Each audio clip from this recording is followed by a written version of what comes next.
Време е за зимни супи. Сега ще направим една руска супа, която се нарича селянка. Тя е много богата на продукти, само месото е поне 4 вида, поради което е много хранително. Ето и продуктите.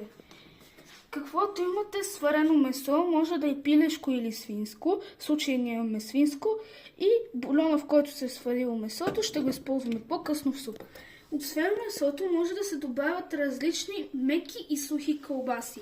Ние имаме шунка, сух салам, малко пушен бекон, който ще запържим предварително заедно с лука.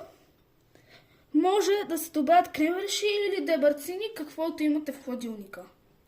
Освен това се добавят домати, кисели краставички и маслини, може и каперси и все неща, които правят супата солена, и за това е селянка.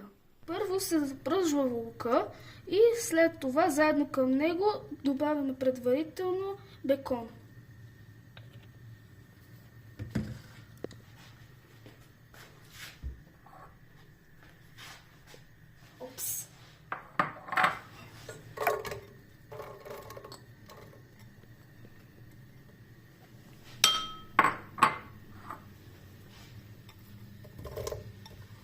Добавяме месото и колбасите и продължаваме да задушаваме.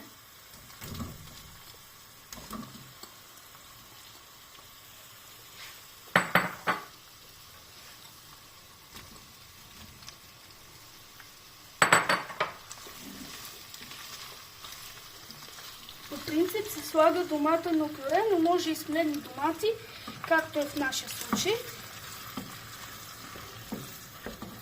След като е покъкрило месото малко с доматите, слагаме кисели краставички и маслини.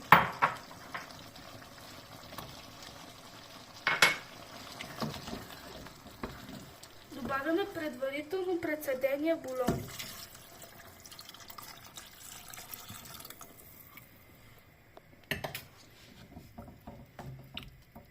Допълваме с вода и оставяме да ври.